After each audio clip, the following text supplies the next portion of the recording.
The warm summer night along Myrtle Beach buzzed with distant music and laughter drifting from the bars and clubs at Broadway at the beach. But here, away from the neon lights, the shoreline lay in partial darkness, with only the steady hush of waves breaking against the sand. Michael jogged barefoot along the cool Atlantic shoreline, scanning the beach with frantic eyes. His heart pounded against his ribs. Emily, his wife, had vanished from their hotel room in the middle of the night, and a growing, sickening worry had driven him out here to look for her. Suddenly, up ahead, he spotted two silhouettes blending together in the dim moonlight near the water's edge. He squinted. The shape of the woman's figure made his stomach drop. Familiar, unmistakable. The same light blue beach cover-up Emily had thrown over her shoulders earlier that evening. The man beside her had his arm tight around her waist. Michael could hear faint laughter and the murmur of low voices carried on the breeze. Blood surged hot in his veins. He moved closer, no longer trying to hide his approach. There was no doubt now. Emily was wrapped in another man's arms. They were so caught up in each other they didn't even notice him. The man's hands roamed over her back while she leaned into him, sighing softly. A cloud slid away from the moon, and in the silver light, Michael saw her clearly. Her hair was tousled, her face flushed, lips swollen from kissing. Her bare feet sank into the sand, her sandals lying discarded nearby. The man's shirt hung open, and Emily was running her hand across his bare chest.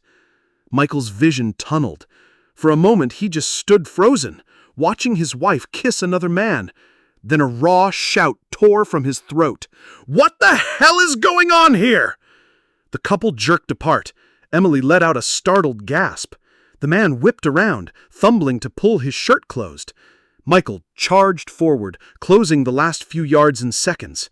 He grabbed the stranger by the shoulder and yanked him back. "Who the hell are you?" Michael roared. The stranger stumbled but quickly recovered, trying to twist out of Michael's grip. "Hey, calm down! What's your problem?" the stranger shot back, apparently not realizing who Michael was. Emily stood pale as a ghost, clutching the edges of her open cover-up across her chest. She stepped in, trying to wedge herself between them. "Michael, it's not what you think." But he barely heard her. All he could see was the scene replaying in his mind. This man's hands all over his wife, her breathless whispers in the moonlight. Rage drowned out everything else. The stranger tried to take advantage of the moment, wrenching himself free and swinging at Michael's jaw. The punch glanced off his cheek, but it was enough to snap the last thread of Michael's control. "You piece of garbage," he growled, slamming his fist into the man's cheekbone. The stranger staggered back, dropping one of Emily's sandals he'd somehow been holding. Michael didn't let up. He charged, driving blow after blow into the man. Years in the gym and a rush of adrenaline gave his punches a brutal weight. "Michael, stop!" Emily cried from behind, tugging on his arm. "Please, just stop!" But Michael's fury kept driving him. A punch to the man's gut made him double over, wheezing. The guy swung back once, clipping Michael's shoulder, but it was like hitting a wall. Michael barely felt it. Another hard shot split the man's lip, blood trickling down his chin. "You stay away from other men's wives, you scumbag," he barked between punches. "You think you can wreck someone's family?" Finally realizing how badly this was going, the stranger ducked out of Michael's loosened grip and bolted down the shoreline toward the water, weaving through the sand. Michael started after him, but Emily clung to his shoulders with both hands. "Michael, stop, please, I'm begging you," she cried, hanging on to him. Breathing hard, he froze. In the distance, the stranger was already limping into the shadows. Michael shrugged Emily off and turned to face her. Under the moonlight, his face was twisted with fury, cheeks swelling, lips split, eyes burning. "This what you came here for?" he roared, pointing toward where the man had run. "To have some fun while your husband and son are sleeping?" Emily whimpered but quickly straightened, baring her teeth like a cornered animal. "Don't yell at me. Nothing terrible happened, okay? So I flirted a little, big deal. You're the one who pushed me to this." Michael stared at her in disbelief. "I pushed you? I made you kiss that guy? Are you out of your mind, Emily?" She stepped back but kept her chin up. "Yeah, you. You're always buried in your work, never paying attention to me. I'm still a woman, Michael, a young, attractive woman. I have a right to feel wanted. You've been ignoring me completely." Michael could feel the blood pounding in his temples. "So, let me get this straight. This is my fault?" he said with a bitter laugh. "I've been out there working my ass off to make sure you and Jacob never needed anything. I even brought you here so you could relax, enjoy yourself. And this?" He swept his arm toward the dark ocean. "This is how you enjoy yourself?" Emily snorted. "Well, maybe you shouldn't have dragged me here if you were just going to spend the whole vacation glued to your phone for work. I was bored, Michael. You're always off somewhere. What am I supposed to do, stare at the ceiling? At least someone made me feel wanted tonight." Her voice dripped with contempt. Michael was silent for a moment, staring at her as if he didn't recognize the woman standing in front of him. Was this the same Emily he'd shared 10 years with, the mother of his son? Pain clenched his chest, but tears didn't come, only cold fury. "Some random drunk you met on the beach? That's who made you feel wanted?" he said quietly. "You spread your legs because you were bored?" "Don't you dare talk to me like that," Emily shot back, her cheeks burning. "You brought this on yourself." "Shut up," Michael snapped, his voice low but deadly. Emily's mouth snapped closed. His eyes were locked on hers, blazing. "We're done. After this, there's no coming back. Go run to your little beach hookup for all I care. Tomorrow, I'm filing for divorce." Emily exhaled sharply, and for a moment Michael saw fear flicker in her eyes. "What? You're serious?"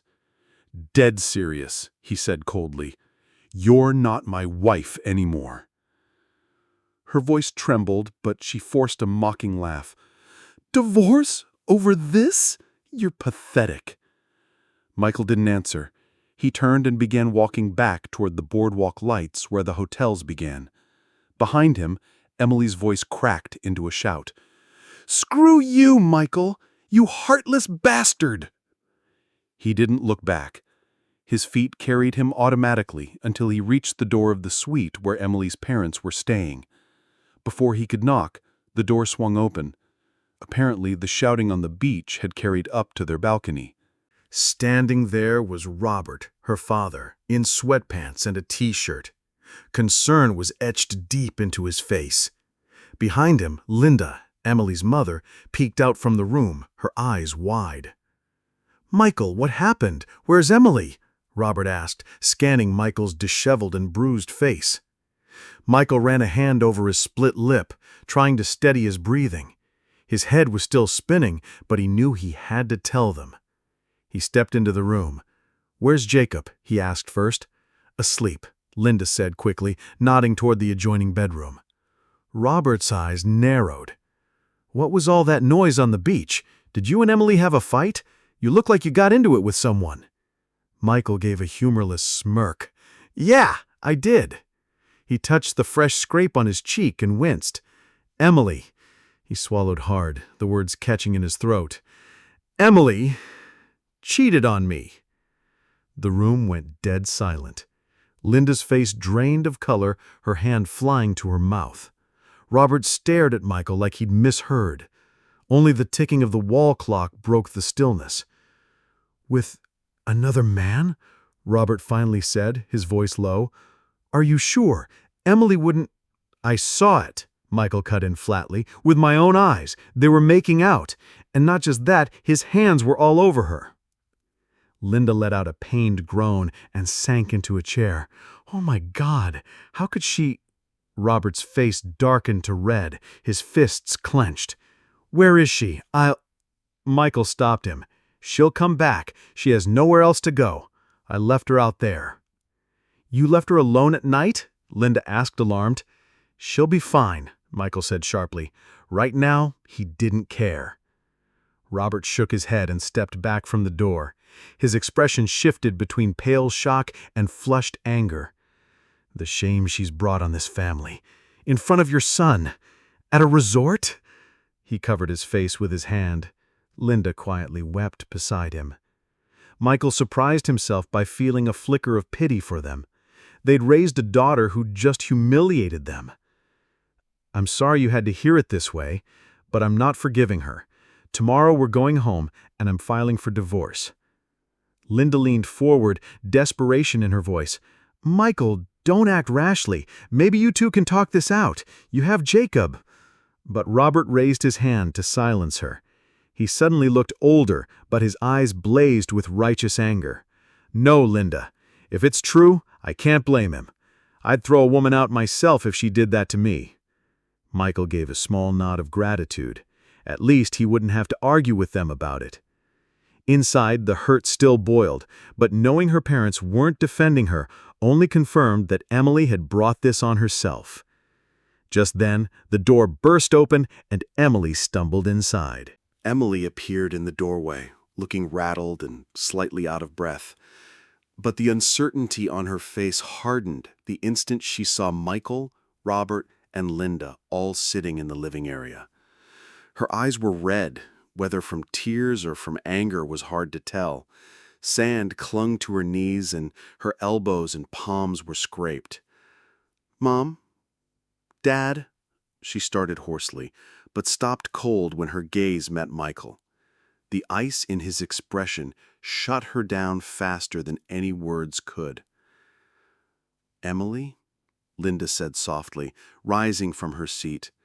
"How could you do this, honey?" "Mom?"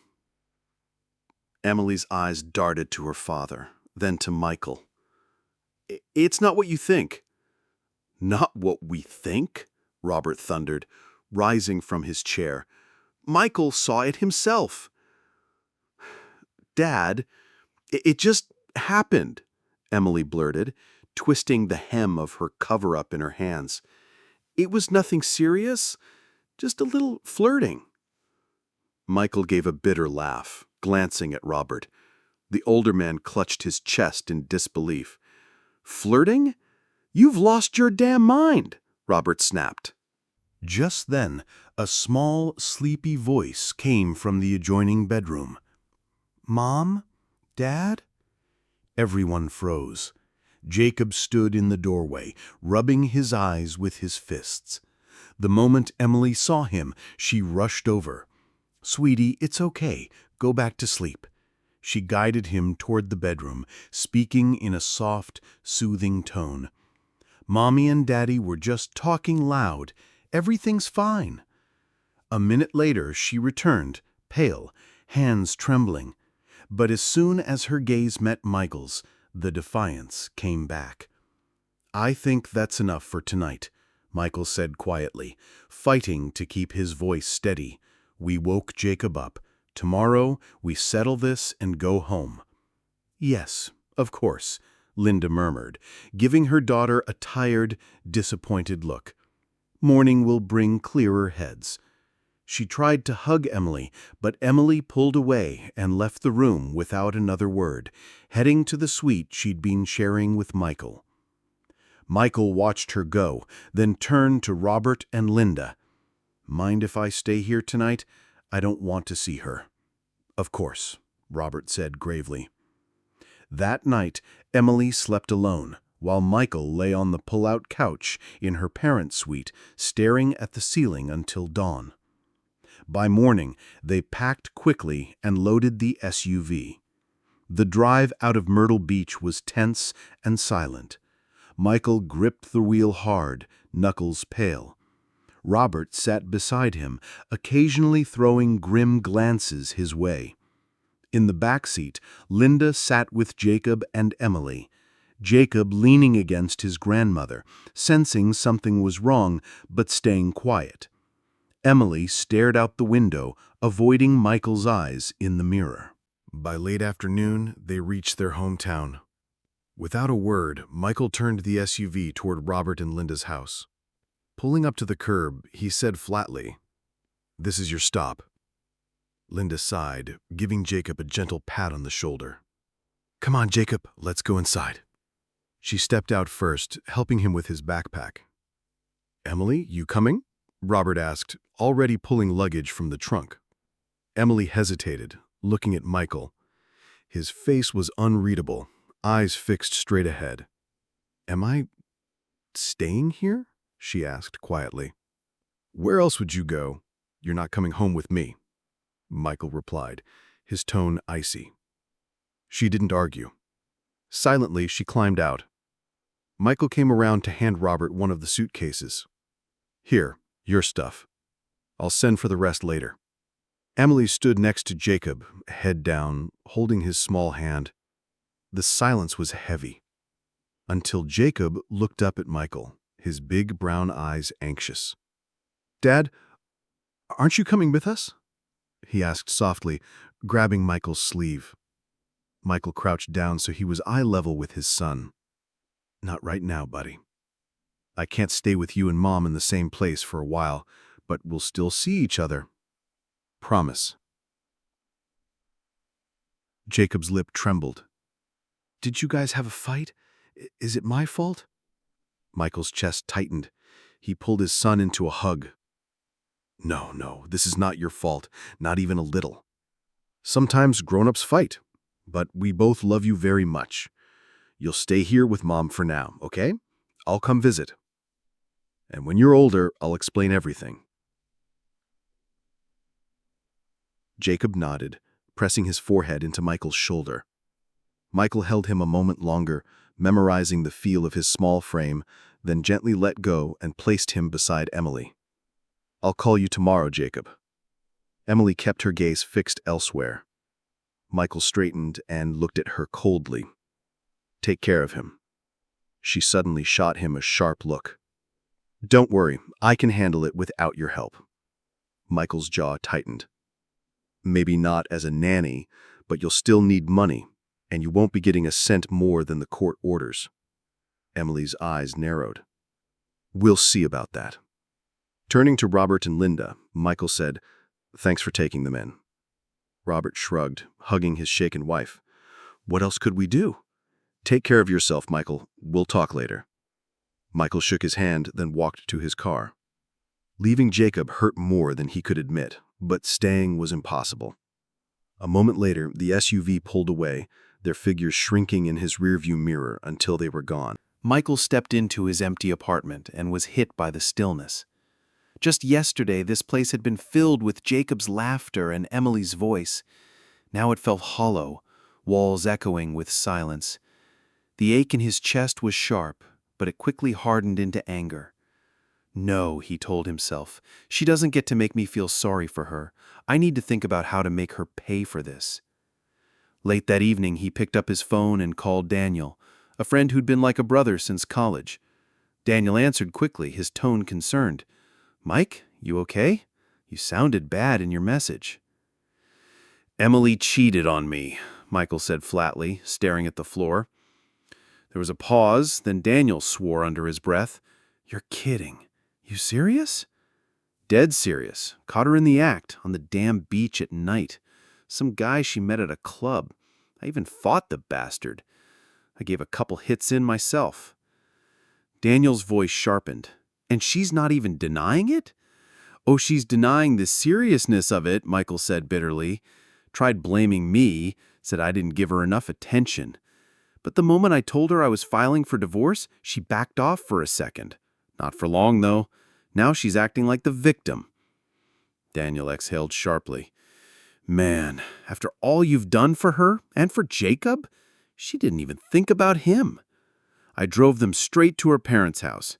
She didn't shed a single tear. Just got mad I told her she wasn't getting extra money. That's all she cared about." Daniel slapped his hand against something on his end of the call. "Unbelievable. She's lost it. So what's your plan now?" "Divorce," Michael said without hesitation. "And not just that, I'm going to make sure she walks away with nothing." Daniel's tone turned approving. Good. You want my advice? Get a solid divorce attorney. This is going to get messy, and she might try to pull something on you. I've been thinking the same thing. Question is, who? I know someone. Remember Nick Samuels? We went to high school with him. He's one of the top family lawyers in the state. A few years back, he handled a big divorce for some wealthy guy. The wife walked away empty-handed. Nick's a shark. You want him on your side. I thought for a moment. Samuels. Yeah, I remember him vaguely. If you say he's good, set it up. I'll text him right now. He can meet you tomorrow around noon. Perfect. For the first time since the night on the beach, he felt a flicker of relief. The process had begun, and there was no turning back. Daniel's voice softened. Hang in there, man. You'll get through this. And her? She's going to regret what she did. I allowed myself the faintest smile. Oh, she will. You can count on that. The next day, right at noon, Michael walked through the glass doors of a sleek downtown law office. In the reception area stood a tall man in his early 40s with a confident, professional air. Michael, right? He said, extending a firm handshake. Nick Samuels. Daniel filled me in on the basics. Let's talk in my office. They stepped into a conference room with a polished oak table. Michael took a seat, exhaling as if bracing himself to relive the whole nightmare. Nick listened quietly as Michael laid out the story from start to finish, finding Emily on the beach, the confrontation, the argument, the drop-off at her parents'. When Michael finished, Nick nodded slowly, jotting notes. So, your wife committed obvious infidelity, and you personally witnessed it. Now you want a divorce with minimal loss on your end, is that correct? Exactly, Michael said. I want her to walk away with nothing. She deserves that. I understand how you feel, Nick said evenly. But let's think strategically. What assets are we talking about from the marriage? Joint property, savings, kids? We have one child, Jacob, 8 years old. Right now he's with her at her parents'. I don't want to take him away from his mother, but I also won't live under the same roof as her again. Custody shouldn't be a fight. I'll see him regularly, help support him. That's it. Nick nodded. Good. If custody is agreed upon, that removes a big point of conflict. That leaves us with property and finances. Let's start with the house. The condo we lived in belongs to my parents. They gave it to us as a wedding gift, but legally the deed's in my dad's name. We just lived there as a family. She has no legal claim to it. Nick's brows lifted. Excellent. If the property isn't in joint ownership, she can't demand it in the divorce. That means no roof over her head from you, at least not legally. What else? Vehicles, bank accounts? I bought my SUV during the marriage, but it's in my name, still paying it off for another year. As for money, we had one joint account for my paycheck, but I already transferred everything to my personal account and my dad's account yesterday. Nick gave a small, approving smile. Smart. In situations like this, money moves fast. So, no shared property, car stays with you, savings are secured. Essentially, there's nothing substantial for her to claim, aside from maybe furniture or personal belongings. She can take her clothes, jewelry, whatever. I don't care about that, but she's not getting a dime from my accounts or any part of the condo. Does she work? She's done some part-time remote work, but nothing steady. She stayed home with Jacob for years. Lately, it was more like a hobby. That's good for us. She's young, healthy, and employable. That makes it harder for her to claim spousal support. And with infidelity as the cause, the court's sympathies will likely lean your way. Michael frowned. Only thing, I don't have photos or video from that night. Just my word. You've got witnesses. Her parents know. They may not testify, but it's not essential. Plus, you've got the bruises from the fight with her lover. We'll document those as evidence. Nick leaned back in his chair, tapping a pen against his notes. One thing you need to be ready for. Women in her position sometimes try to flip the script. She might claim you were abusive, either verbally or physically. Michael shook his head. Never laid a hand on her. The only time I touched her that night was when I shoved past to go after the guy. She stumbled, maybe got a scrape, but I've never hit her. Good, Nick said. If she tries to claim otherwise, there'll be no medical reports to back it up, and we'll point out you immediately told her parents about the affair. That's consistent with a reaction to infidelity, not abuse. Still, from now on, avoid direct confrontations. Communicate only through me or in writing. No angry texts, no threats. You want to look calm and reasonable in court. Michael nodded. Got it. I'm not giving her any ammo. All right, Nick said, flipping to a fresh page. Our plan. File for divorce, establish child support at the standard state percentage of your income, reject all spousal support requests, and argue that she keeps only her personal belongings. We'll frame her affair as the reason the marriage ended, which can subtly influence the judge's decisions on anything discretionary. Michael let out a long breath. Exactly what I want. I'm trusting you to make sure she gets nothing extra. I hired the right guy, Nick said with a confident half-smile. We'll start paperwork today. Be ready. She's gonna fight back. Across town, Emily sat in her childhood bedroom at her parents' house, furiously typing messages to her best friend, Sarah. Her emotions swung between panic and indignation. A few minutes later, her phone lit up. Sarah was calling. Emily answered with a tired, "Hey." "Emily, oh my God," Sarah said right away. "I just read what you texted. What happened? I thought you were having this perfect family vacation and now... divorce?" Emily gave a short, bitter laugh. "Perfect? Yeah, right. I got caught in a stupid situation. Michael's blowing it way out of proportion." Sarah hesitated. "You said in your text, you cheated?" Emily rolled her eyes. "Don't say it like that. It wasn't serious. Just a vacation fling. One night. A dumb mistake. I wasn't going to leave him or anything." Sarah's voice dropped. "But Jacob and Michael?"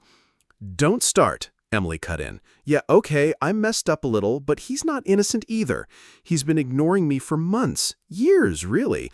Always working, never noticing me. I'm still young. I want to feel wanted. Is that a crime?" Sarah was quiet for a moment. "How did he find out?" "Ugh, he literally caught us on the beach. We were kissing. Maybe more. He started a fight with the guy, called me every name in the book. Total scene. At night, sure, but still, it was humiliating." "Wow," Sarah murmured. "And now he's really going through with the divorce?" "Yeah. Didn't even want to talk about it, just straight to lawyers.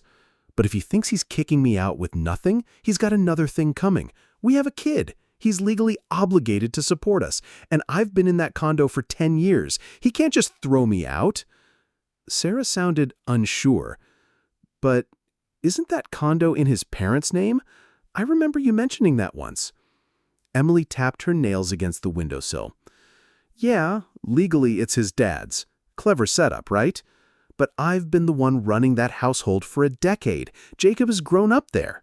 In court, I can argue that I need to stay until he's 18, or that Michael has to give me enough money to buy my own place." Sarah hesitated. "You think the judge will go for that?" "They might, or they might push him to settle. Either way, I'm not walking away empty-handed." Emily's tone hardened. "He thinks he can humiliate me and then just toss me aside? No, I'm going to fight for every dollar I can get." Sarah tried to keep her voice gentle. "Just be careful. This kind of fight can get ugly. Jacob's the one who will feel it most." Emily waved the comment off, even though Sarah couldn't see her. "I'll protect Jacob, but I'm not letting Michael win. He'll regret doing this to me." A week later, Michael sat in Nick Samuel's office across from Emily, who was flanked by her own attorney, a tall, sharp-featured woman named Marissa Klein. The atmosphere was icy from the moment they walked in. Neither Michael nor Emily would meet each other's eyes. Nick opened the meeting. "We're here to see if this divorce can be settled without dragging both sides through a lengthy court battle. Let's be direct and respectful." Marissa nodded crisply. "My client, Emily Harris, requests the following. First, primary custody of Jacob with Michael retaining visitation rights. My understanding is Michael doesn't contest this?" Nick glanced at him, and Michael gave a short nod. "Correct. Jacob stays with his mother. I get regular visitation." "Good," Marissa continued.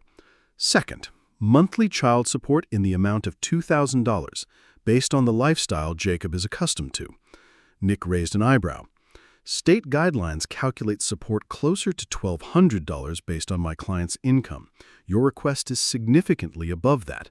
What's the justification? My client will be solely responsible for daily expenses and upbringing, Marissa said smoothly. We believe Michael can afford it. Nick scribbled a note and said nothing. And third, Marissa leaned forward. We request that Emily be granted the right to remain in the marital condo until Jacob turns 18, or that Michael provide comparable housing. That broke Michael's composure. Absolutely not. That condo belongs to my parents. She has no legal right to it. Nick put a hand on his arm. That demand is excessive and has no legal basis. The property is not marital, and my client isn't offering housing beyond his support obligations. Emily's eyes flashed. You think you've won? Just wait. Michael met her stare, his own voice steady. Bring it. After Emily and Marissa walked out without so much as a goodbye, Michael stayed seated, forcing his hands to unclench. Nick gathered the papers into a neat stack. Well, that was a waste of breath. But don't worry, we've got the stronger case. She came in asking for way more than the law allows, and she knows it. Michael exhaled. Good. I don't want to give her an inch. Then stick to the plan, Nick said. From here on, no contact with her except through legal channels. And whatever happens in court, keep your cool. The calmer you look, the more credible you are. 2 weeks later, Michael walked into the county courthouse. The courtroom was plain, polished wood benches, a high ceiling, and the state flag hanging behind the judge's bench. He sat at the plaintiff's table beside Nick. Across the aisle, Emily sat with Marissa, her expression carefully neutral. The judge, a stern-looking woman in her 60s, called the case to order. Nick opened with a straightforward statement.